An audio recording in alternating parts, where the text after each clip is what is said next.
무용과 시는 그렇게 거리가 멀지 않습니다. 보들레르라고 하는 시인은요, 춤은 팔과 다리로 쓰는 시다, 그렇게 이야기했던 적도 있고, 폴 발레리라고 하는 시인은 산문은 보행이 되는 것이고 시는 춤이다. 어쨌든 무용과 춤은 그리 멀지 않다는 얘기입니다. 그래서 시를 일상의 언어를 비틀어서 만들어내듯이 여러분들이 지금 보고 계시는 무용은 일상의 동작들을 비틀어서 무용을 만들어냅니다. 그렇기 때문에 시를 어렵게 생각하시는 분들이 있듯이 무용을 어렵게 생각하시는 분들이 많습니다. 그런데요, 모든 게 그렇듯이 이해하고 분석하고 따지려고 하면은 지식으로서 보려고 하면은 힘들어요. 가슴으로 느끼시기 바랍니다. 오늘 공연 마찬가지입니다. 흔히 시를 쓰는 사람들이 하는 이야기가 머리로 쓴 시는 머리가 아프고 가슴으로 쓴 시는 가슴이 아프다고 합니다. 시를 읽을 때 머리가 아프기 위해서 시를 보는 사람이 없죠. 가슴이 저려오도록 아픈 시를 만나고 싶지 않습니까? 무용이라고 하는 것은요, 온 몸으로 쓰는 시입니다. 그래서 여러분들께서 제대로 보신다면은, 오늘 공연을 보시고 나면은 온 몸으로 어떤 전율을 느끼시지 않을까, 그렇게 생각을 합니다. 지금 여러분들께서 보신 공연은요, 살풀이였습니다. 그래도 아주 독특하게 살풀이를 현대무용으로 보셨기 때문에 저게 살풀인가 이렇게 생각을 하셨을지도 모르겠습니다. 오늘 공연의 타이틀은요, 무용으로 혹은 춤으로 교감하는 하늘과 땅 그리고 사람이라고 하는 주제입니다. 하늘, 땅, 사람 하면은 얼핏 생각나는 게 있죠. 천지인, 동양에서 우주를 바라보는 시각이 하늘과 땅과 사람으로 이루어져 있다. 즉, 세 가지 요소가 되는 거죠. 하늘이라고 하는 운명이 있을 테고, 그 운명을 받아서 살아가야 하는 땅이라고 하는 환경이 있을 테고, 그 속에서 유한한 생을 겪어내야 하는 인간이라고 하는 존재가 있습니다. 모든 예술은요, 인간에게 바쳐지는 하나의 헌사가 되는 것이죠. 왜냐하면요, 하늘과 땅은 변함이 없습니다. 유구하죠. 반면에 인간은 어쩔 수 없이 생로병사라고 하는 과정을 거칠 수밖에 없습니다. 맨 마지막에 절벽처럼 기다리고 있는 것은 죽음일 테고, 그래서 모든 예술, 모든 문학이, 그리고 모든 사상이 그 바탕에 깔고 있는 것은 죽음입니다. 오늘 여러분들께서 보신 이 공연의 큰 바탕은 바로 죽음입니다. 죽음을 어떻게 극복하고 어떻게 껴안고 넘어가는가, 그것을 어떻게 해석할 것인가. 왜? 죽음을 극복하지 못한다면 제대로 된 삶을 영위할 수 없다고 우리들은 봤기 때문입니다. 그래서 살풀이라고 하는 것은 아시다시피 살을 푼다는 뜻인데요, 살이라고 하는 것은 나쁜 애군, 흉사를 의미합니다. 우리는 살아가면서 너무 힘든 일들이 많으니까 가능하면은 애군은 멀리하고 행운을 기다리고 갈구하게 되는 거죠. 우리 춤은요, 한국 춤은 특히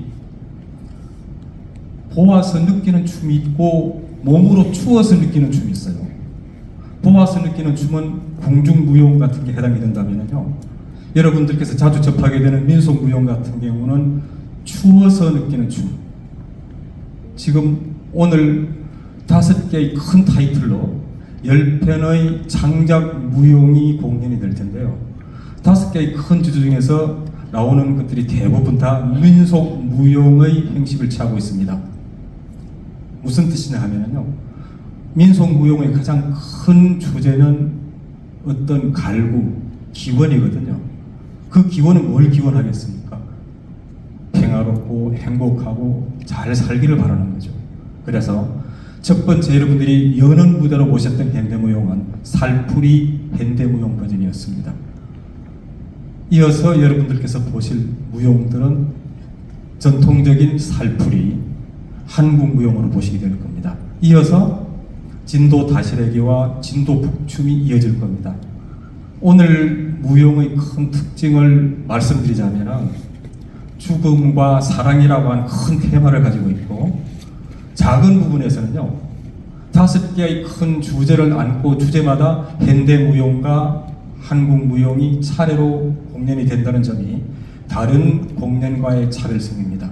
그래서 죽음을 어떻게 받아들이고 어떻게 이해하고 넘어가려고 하는가, 그것을 눈여겨보시는 것이 큰 감상 포인트가 될 것이고, 현대무용과 한국무용 그 둘의 차이점을 비교해가면서 보신다면 굉장히 도움이 되리라고 생각을 합니다.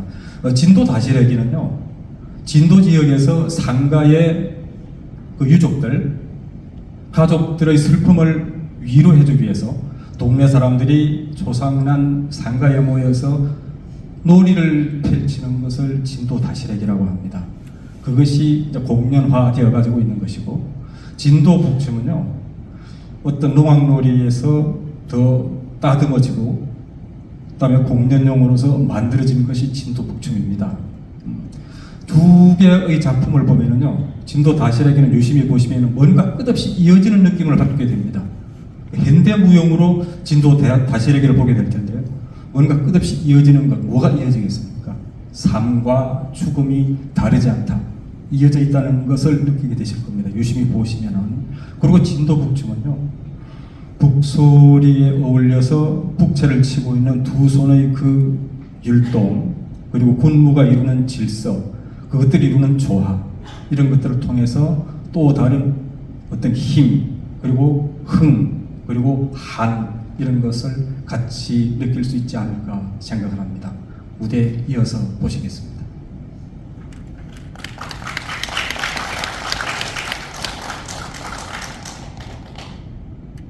있었고, 진도 다시레기를 독특하게 현대무용으로 보셨고, 조금 전에 보신 것은 진도 북춤이었습니다. 북춤에서 느끼는 어떤 힘, 역동적인 힘이 있고 흥이 있고, 그 흥을 또 다스리는 한이 그 안에 숨겨져 있습니다. 얼핏 보면 다 똑같은 춤 같은데요, 다양한 감성들, 감정들이 그 안에 숨겨져 있습니다. 이어지는 무대는 사랑에 관계되는 무대가 될 것 같아요. 이 사랑이라고 하는 게 죽음을 관통하는 삶이라고 그렇게 정의했던 사람이 있습니다. 사랑이 없다면은 참 세상은 존재하기가 힘들죠. 그래서 사랑을 어떻게 표현하느냐, 그것을 사랑을 모든 문학 작품, 모든 테마가 사랑이 될 수도 있겠고, 우리 고전 문학에서도 사랑을 테마로 했던 것은 가장 대표적인 것이 춘향전이 될 것 같고, 춘향전의 내용을, 서사를 노래로 만들었고 소리로 만들었던 것이 사랑가, 그 사랑가에 나오는 어떤 애틋한 몸짓을 무용으로 만드는 것이 사랑가입니다.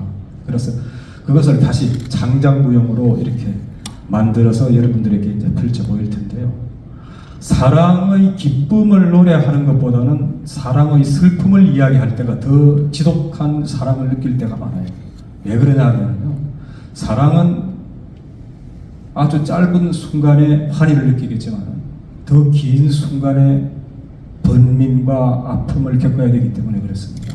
그래서 이어지는 무대는요, 사랑의 슬픔과 애화애라고 하는 한국무용 그리고 현대무용 두 가지가 나올 텐데요, 사랑의 슬픔은 현대무용으로, 애화애는 한국무용으로 나갈 건데, 2인무, 남녀 2인무로 이루어져 있습니다.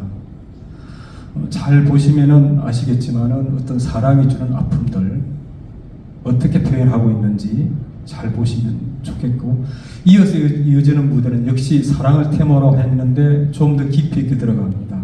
그래서 바람과 구름의 춤이라는 제목으로 현대무용이 준비되어 있고, 그 뒤에서 이어지는 무대는 운풍지혜라고, 운풍, 구름 운자, 바람 풍자, 그리고 뒤에 사랑의 자입니다. 그러니까 구름과 바람의 사랑, 사실 구름과 바람이 어디서 와서 어디로 가는지 알 수가 없죠. 우리의 사랑도 그리고 우리의 삶도 사실은 어디서 와서 어디로 가는지 알 수가 없습니다. 그런데 여기서 주목해서 잘 보셔야 될 부분은요, 뒷부분에 한국 무용으로 이루어지는 문풍지혜 부분입니다. 갈대를 상징화해서 표현하고 있는데요, 사랑하고 갈대를 우리가 생각할 때 갈대의 순정, 사랑은 갈대다 했을 때 그 갈대는 믿을 수 없는 사랑, 끝없이 흔들리는 마음을 표현했다고 하면은 오늘 이 무대에서의 사랑을 표현하는 갈대는 강인함입니다. 꺾어질 듯 하면서도 끝까지 꺾어지지 않고 바람과 맞서는 그 사랑의 강인함이 오늘 이 사랑을 표현하는 무용의 감상 포인트가 되지 않을까 생각을 합니다. 자, 공연 이어서 보시겠습니다.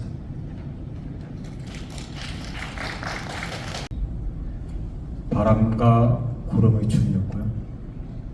또 그 앞에 여러분들이 보셨던 2인무 중에서 사랑무를 창작품으로 만들었던 애화예였고, 그 앞에 나왔던 또 현대무용 2인무가 사랑의 슬픔이었습니다. 유심히 보시면 느끼시겠지만 어떤 사랑의 환희, 사랑의 즐거움 이런 것보다는 사랑의 슬픔, 사랑의 애환, 우리가 가끔 이렇게 돌이켜보면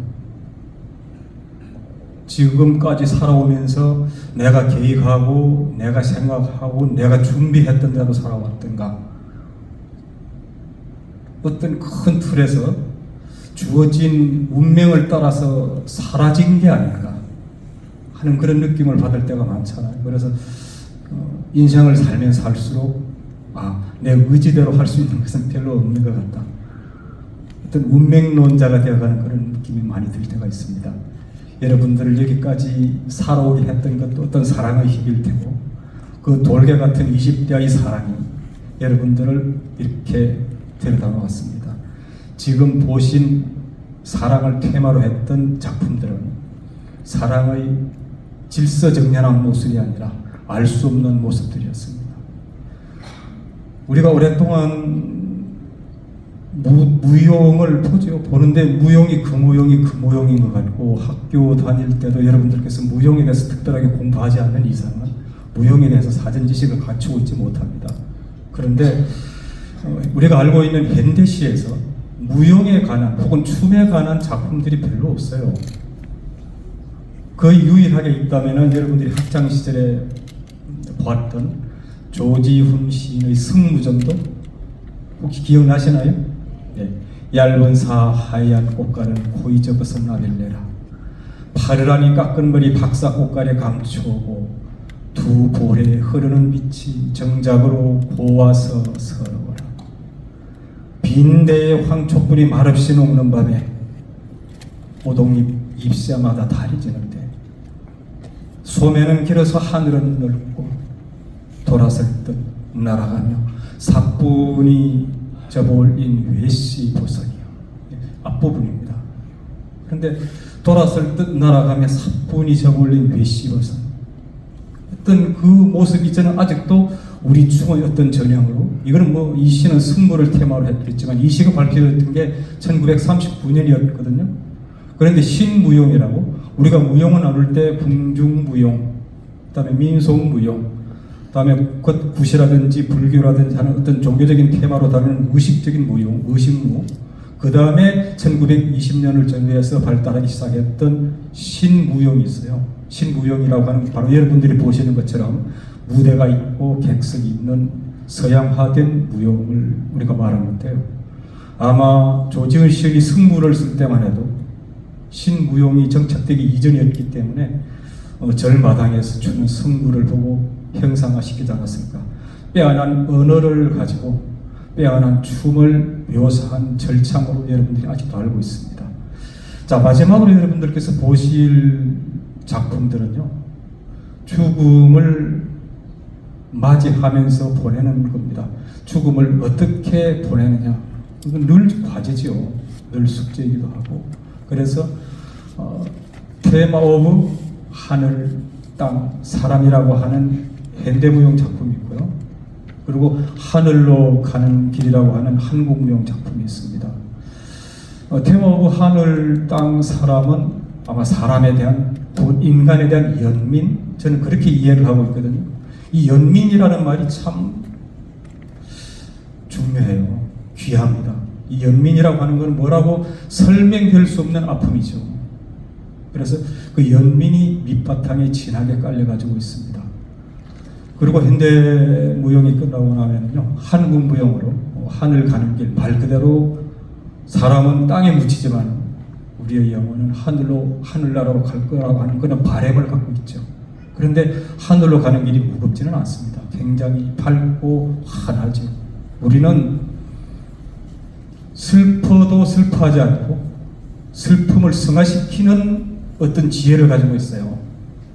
그래서 애이불비 혹은 애이불상이라는 말을 씁니다.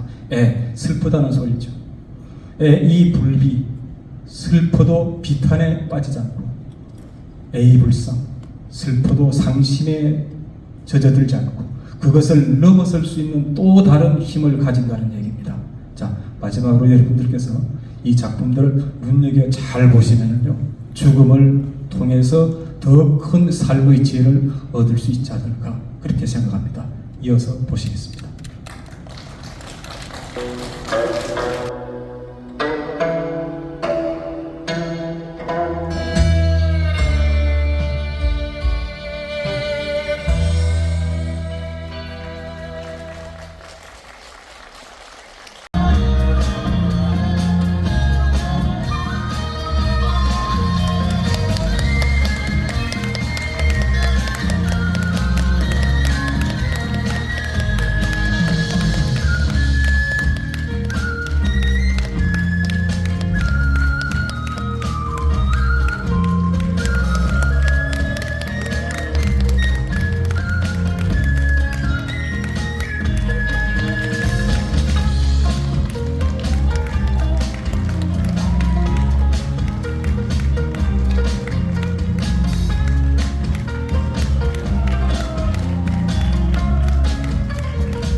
자, 이제 다시 한번 찍겠습니다.